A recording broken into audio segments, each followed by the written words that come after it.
दोस्तों HDFC bank customers के लिए एक बहुत ही बुरी खबर।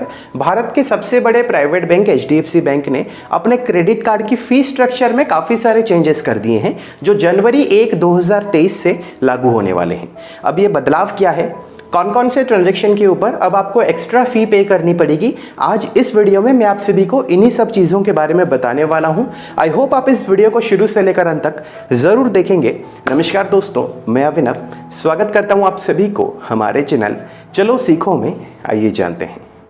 अब दोस्तों HDFC बैंक ने रिवॉर्ड पॉइंट्स में भी बदलाव किए हैं और फीस स्ट्रक्चर में भी बदलाव किए हैं। इनमें से कुछ बदलाव जो है ये जनवरी 1, 2023 से लागू होने वाले हैं और कुछ बदलाव फरवरी 1, 2023 से लागू होने वाले हैं।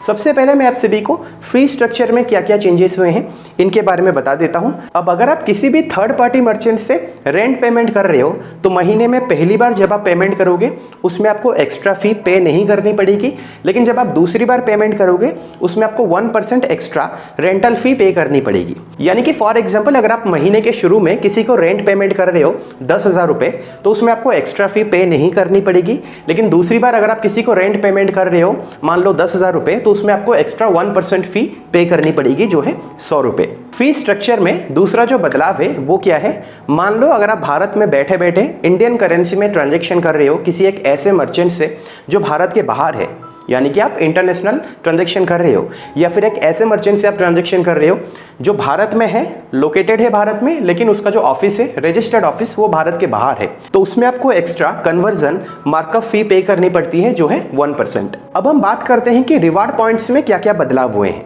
आप सभी को HDFC बैंक के एक पोर्टल के बारे में पता ही होगा, स्मार्ट बाई पोर्टल।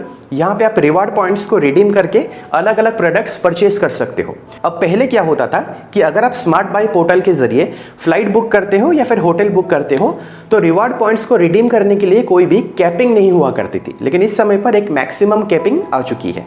अगर आपके पास इन्फिनिया क्रेडिट कार्ड है तो आप मैक्सिमम 1,50,000 रिवार्ड पॉइंट्स को ही रिडीम कर सकते हो एक महीने में। अगर आपके पास डिनर्स ब्लॉक का क्रेडिट कार्ड है तो एक महीने में मैक्सिमम होटल बुक करने के लिए या फिर फ्लाइट बुक करने के लिए आप 75,000 रिवार्ड पॉइंट्स को रिडीम कर सकते हो।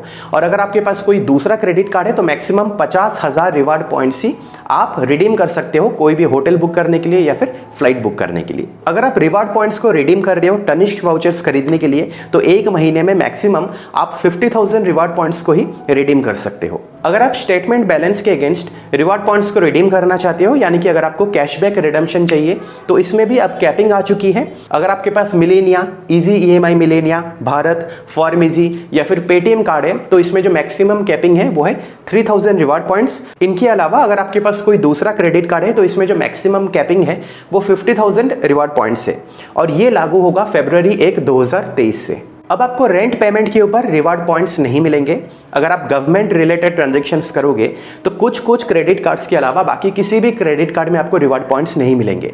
ये कौन कौन से क्रेडिट कार्ड्स हैं, जैसे कि बिजनेस रेगालिया फर्स्ट या फिर Paytm business, Flipkart business, business money back, ऐसे कुछ क्रेडिट कार्ड्स है जो आप साइट पे चेक कर सकते हो। लेकिन इन क्रेडिट कार्ड्स के ऊपर आपको एजुकेशन रिलेटेड ट्रांजैक्शंस के ऊपर कोई भी रिवार्ड पॉइंट नहीं मिलेगा। अब ग्रोसरी ट्रांजैक्शंस के ऊपर जो आपको रिवार्ड पॉइंट्स मिलते थे इनके ऊपर भी कैपिंग आ चुकी है।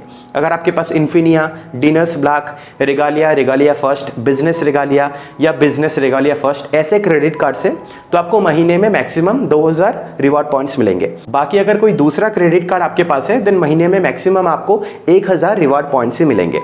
तो यही कुछ ऐसे बदलाव हैं जो HDFC बैंक ने किए हैं और जो HDFC बैंक के कस्टमर से जनवरी 1 से ये बदलाव आपको देखने के लिए मिलेंगे। तो फिलहाल यही पूरी कहानी है HDFC बैंक क्रेडिट कार्ड्स की नई फीस स्ट्रक्चर के बारे में। आई होप आपको इस वीडियो से इस फीस स्ट्रक्चर के बारे में कुछ ना कुछ जानकारी ज़रूर मिली है। अगर आपको ये वीडियो पसंद आई है इस वीडियो को आप लाइक करें और अपने दोस्तों के साथ ज़्यादा से ज़्यादा शेयर ज़रूर करें।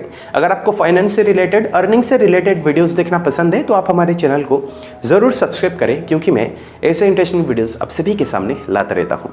अगर आपको कोई इंटरेस्टिंग टॉपिक चाहिए नीचे कमेंट सेक्शन पर ज़रूर बताएगा, मैं उसके ऊपर ज़रूर एक वीडियो बनाऊंगा। मिलता हूँ अगली वीडियो में एक और इंटरेस्टिंग टॉपिक के साथ। फिलहाल के लिए वीडियो में इतना ही। देखने के लिए बहुत बहुत शुक्रिया।